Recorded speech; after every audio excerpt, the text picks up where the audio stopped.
મીઠી મધુરી વાત વચનામૃત વડતાલના 7મો એના અંતર્ગત સંત મહિમાની વાતો ચાલે છે.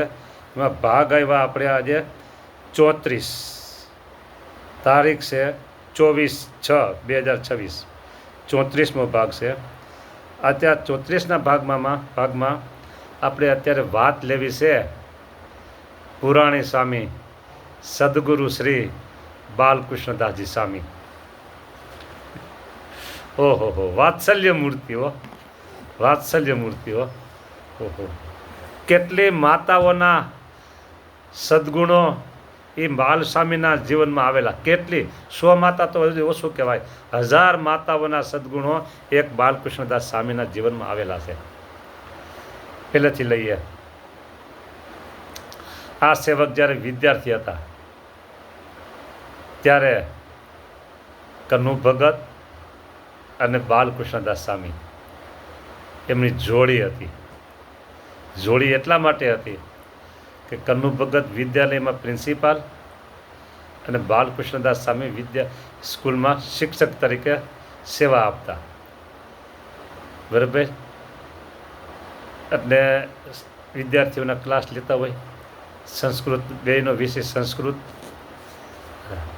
ત્યારથી એમની જોડી. અને અવારનવાર હજી તો અમદાવાદ ગુરુકુલનું બીજારોપણ પણ થયું નહોતું. હા, ત્યારની વાત કરું છું. અને સેવક જ્યારે એક વિદ્યાર્થી હતા ત્યારથી બાલસ્વામીની અમી દ્રષ્ટિ આ સેવક ઉપર હતી.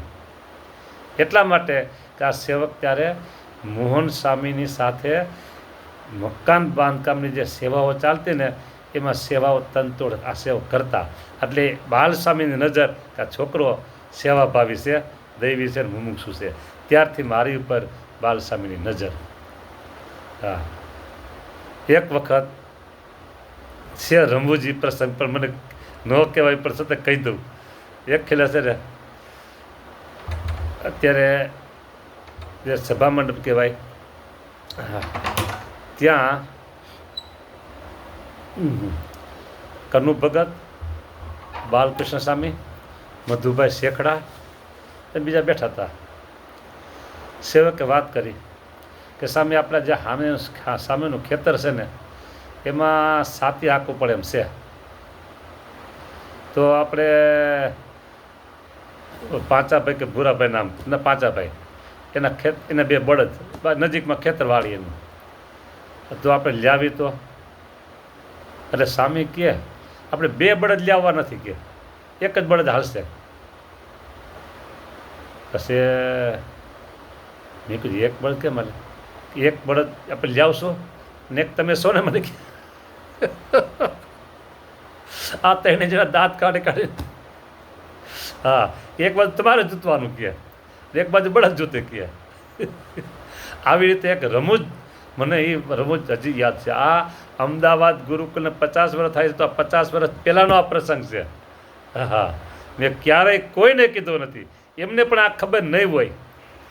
એટલે બાલસ્વામી અહીંયા હતા, સાંસ્કૃતિક જે કાર્યક્રમો એમાં ઘણો લાભ લેતા, નાટકના પાત્રો ભજવતા. અને એ પાત્રો ભાગ ભજવતા એ સાધુ થયા પહેલાં. એટલે એ તો આપણે જોયું નથી. સાધુ થયા પછી ગુરુદેવની રુચિ પ્રમાણે સેવા કરતા હો, રુચિ પ્રમાણે સેવા કરતા. અને એની સેવા એકદમ સુઘડતા સેવામાં. ગુરુદેવ એમની પર ખૂબ રાજી.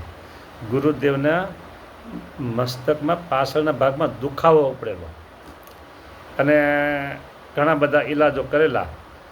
પછી બોમ્બે પાસે ખંડાલા, ત્યાં થોડોક હવા ફેર માટે ડૉક્ટરોની સલાહ થઈ, એટલે હવા ફેર માટે ત્યાં જવાનું થયું. ત્યારે પણ સ્વામીએ સાથે લીધેલા. રુચિ જાણે સ્વામીની. પુરાણી ભક્તિ પ્રકાશદાસ સ્વામી હતા સાથે. અત્યારે માધવજીવન સ્વામી છે એ પણ સાથે હતા. બીજા કોઈ મને ખબર નથી પછી. હા, અને માધવપીરદાસજી સ્વામી એ બનારસ અભ્યાસ કરતા. હા, તો આ ખંડાલા ગયા. પણ ત્યારે આ સેવક તો હજી સાધુનું પહેલું વર્ષ કદાચ હોય. હા બરાબર, પહેલું વર્ષ મારે છે.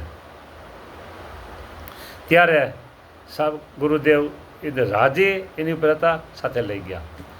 અને ફરીને વાત આવે છે, આ 3 સદગુરુઓએ મોટા ભાગના સાધુઓ ઉપર એટલી કરુણા દ્રષ્ટિ વરસાવી છે, એટલી કરુણા દ્રષ્ટિ વરસાવી છે આ 3 સદગુરુઓએ, કે એની કરુણા દ્રષ્ટિથી ગુરુકુળમાં કેટલા બધા સાધુઓ તૈયાર થયા. હા, પુરાણી સ્વામી હોય, પ્રેમ પ્રકાશદાસ સ્વામી, જોગી સ્વામી, હા, જોગી સ્વામી અમદાવાદ પધારતા અને બાલ સ્વામી સતત એમની સેવામાં હાજર હોય, સતત એમની સેવામાં હાજર હોય. બરાબર. છેલ્લે જ્યારે જોગી સ્વામીની તબિયત થોડી નાદુરસ્ત લેવા લાગી અને હજી તો સ્વસ્થ જીવન હતું, ત્યારે સ્વામીને વિનંતી કરી, સ્વામી આપ અમદાવાદ પધારો તો સારું. એટલે સ્વામીની રુચિ, બાલ સ્વામી બોલે એટલે જોગી સ્વામી પછી બોલી શકે જ નહીં. એવો બાલ સ્વામીનો પ્રેમાળ સ્વભાવ. હવે આગળની વાત મેં કીધું ને, આગળ મારું કોઈ પ્રી પ્લાન આગળ કોઈ હશે ને, આ વાત આગળ પાછળ બધી વાતો હેલા કરશે, પણ વાત કરવી છે બધા સદગુરુઓની. સદગુરુ નામ એટલે હલા વાત પહેલાં કહી દઉં. હવે અમૃતવેલ ગામ, સાવરકુંડલા, બરાબર, ત્યાં મૂર્તિ પ્રતિષ્ઠા હતી. હા, આ વાત લગભગ સમજો ને 30 વર્ષ પહેલાંની છે. હા, વધારે છે. હા, 30થી વધારે. ત્યારે ગાદી ઉપર અજેન્દ્ર પ્રસાદજી મહારાજ હતા, એટલે રાજા વર્ષ થઈ ગયા. ત્યાં મૂર્તિ પ્રતિષ્ઠા કાર્યક્રમ ને સેવક ત્યાં હતા. મહારાજ શ્રી તત્સમયના એમને પણ આ બાલ સ્વામી, સેવાભાવી સંત, સારા સાધુ અને આવી રીતે સત્સંગમાં ઘણું બધું યોગદાન એ બધું જાણે, એટલે એમણે ત્યાં સદગુરુની પદવી આપી. ક્યાં? અમૃતવેલમાં સદગુરુની પદવી આપી આચાર્ય તેજેન્દ્ર પ્રસાદજી મહારાજે. હા, બરાબર. અને માધવપ્રિયદાસ સ્વામીને અને દેવકૃષ્ણદાસજી સ્વામીને સદગુરુની પદવી આપી વિસાવદરમાં. હા, ત્યારે એ અજેન્દ્ર પ્રસાદજી મહારાજે તત્સમય, અને આમને આપી અમૃતવેલ ગામમાં. બરાબર. મેં કીધું સદગુરુનું ગુણ ગાવ તો સદગુરુ યાદ આવી ગયા તો વાત કરી દીધી. હવે વાત આવી છે અમદાવાદ ગુરુકુલના બીજા રોપણ થવાની તૈયારી હતી, અને સ્વામી ત્યારે ખંડાલા હતા. ગંગારામભાઈ આ બધી પ્રવૃત્તિ કરતા, અમદાવાદના એક ગુરુદેવને વિશે આત્મીયતા ધરાવતા એવા સારા હરિભગત. અને પછી જમીન સંપાદન થઈ, કેશુભાઈ એ વખતે મુખ્યમંત્રી, આ બધું કામકાજ થઈ ગયું પૂરું. હવે ત્યાં મૂકવા કોને? કઠિનમાં કઠિન પરિશ્રમ હતો.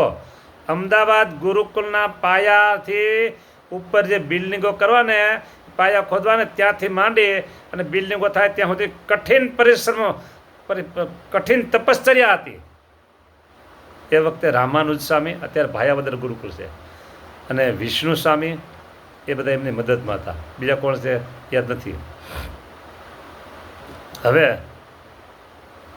આજુબાજુ સાવ અજાણ્યો પ્રદેશ, કોઈ હરિભક્તોનું ગ્રુપ નહીં,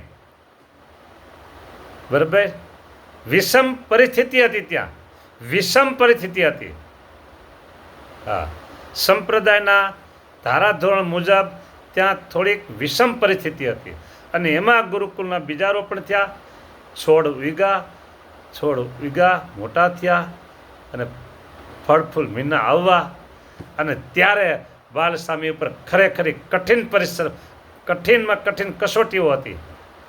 અને એવા સમયમાં બાલસ્વામીનો સ્વભાવ માતા જેવો, મેં કીધું ને, એક બાજુ 1000 માતા એના હૃદય, અને એક બાજુ બાલકૃષ્ણદાસ સ્વામીનું હૃદય.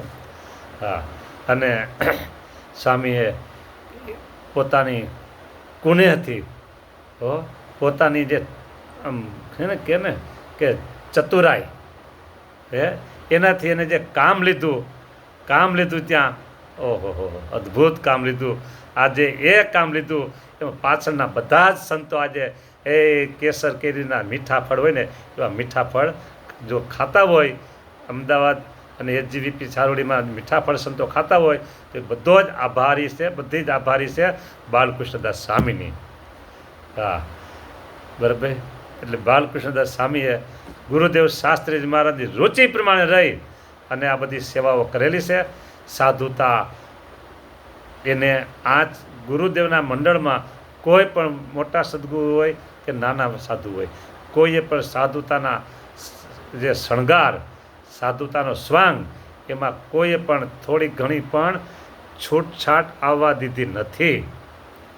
હા, મેઇન મુદ્દો એક સાધુતાના સદગુણો અને બીજો મેઇન મુદ્દો ભજન કરવું અને કરાવવું.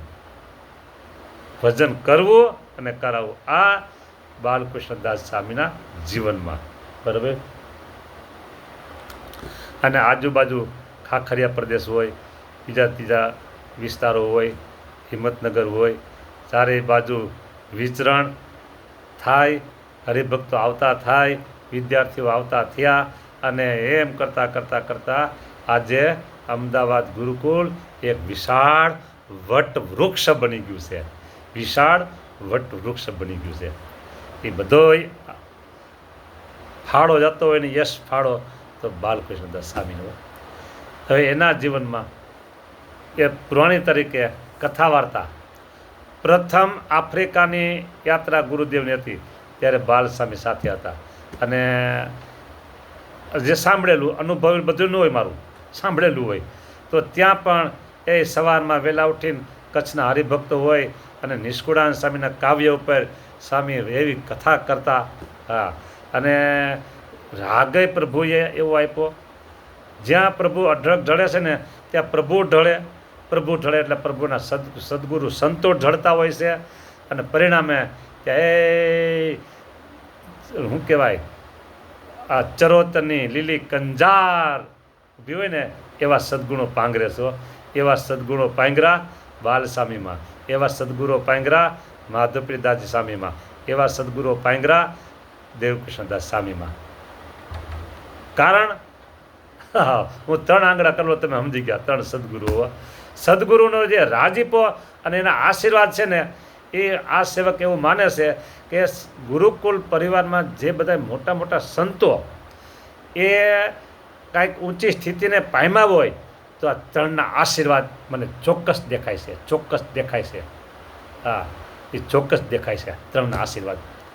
મારે કેમ કહેવાય કે અમે રાજી કર્યા છે, પણ મને એનો અનુભવ છે ને ત્રણેય સદગુરુનો. ગુરુદેવ, પુરાણી સ્વામી, જોગી સ્વામીને હામે રહેવાનું અમારે. એટલે હજી થોડાક બાલકૃષ્ણદાસ સ્વામીના સદગુરુ હજી થોડાક કેવા છે એ આપણે નેક્સ્ટ ભાગમાં લેશું. અહીંયા હું આ વાતને વિરામ આપું છું. જય સ્વામિનારાયણ.